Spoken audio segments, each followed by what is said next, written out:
On the day of Hitman Jason's 40th birthday, he got a submachine gun as a birthday gift.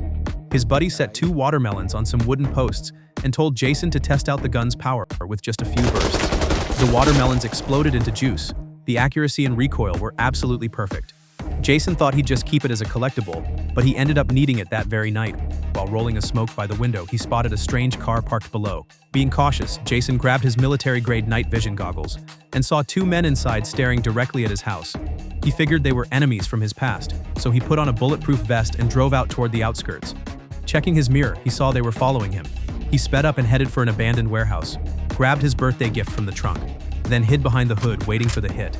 After unloading a full burst of fire, Jason carefully checked to make sure the threat was gone. Once it was clear, he went to see his boss and told him everything that had just happened. The boss brushed it off and said he'd look into it. But what Jason didn't expect was that the enemy dared to ambush him near the boss's house.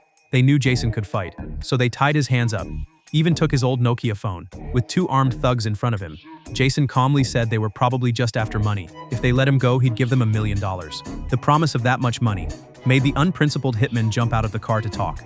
In the end, the 2 not-so-bright killers decided to take Jason's money first, then hand him to their employer, unaware they had already walked into Jason's trap. Following Jason's directions, they reached an old shack in the suburbs. Jason kicked open a hidden panel.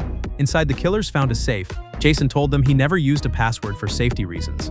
Every time he needed cash, he'd cut it open and swap for a new safe. The 2 dimwits believed him without question. To keep him from escaping, they locked him in the trunk, then drove to a shopping center to buy a cutting tool.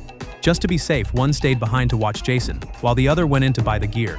But what he didn't expect was his buddy getting a nicotine craving. Without a word, the guy jumped out and ran to a convenience store.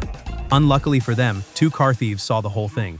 Seeing a car left unlocked like that, not stealing it felt like disrespecting their own profession. When the hitman came out with the gear, the car was gone. He thought his partner had double-crossed him, but then the guy walked up looking just as confused.